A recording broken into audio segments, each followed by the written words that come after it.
নগাঁও সদৰ আৰক্ষীৰ জেলত এটা ড্ৰাগছ পেডলাৰ। নগাঁও চহৰৰ সমীপৱৰ্তী মধ্য শিয়ালমাৰীৰ পৰা গ্ৰেপ্তাৰ কৰা ড্ৰাগছ পেডলাৰটোৰ নাম ৰাজ আহমেদ ওৰফে ৰাজু।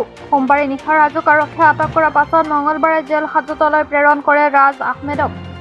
ইতিমধ্যে ড্ৰাগছ পেডলাৰ ৰাজ আহমেদৰ বিৰুদ্ধে ভাৰতীয় ন্যায় সংহিতাৰ অধীনত ৰুজু হৈছে 41/25 নম্বৰৰ এক গোচৰ।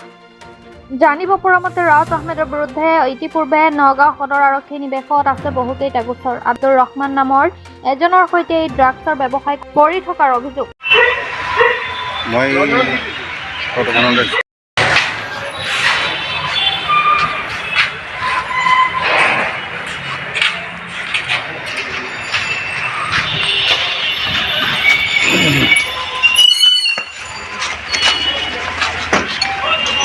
ড্ৰাইভাৰটো ক'ত আছে?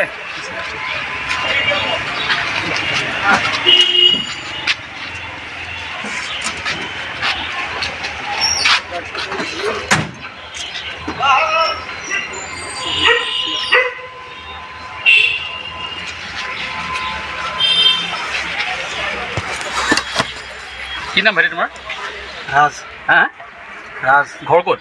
শিয়ালমাৰী। শিয়ালমাৰী।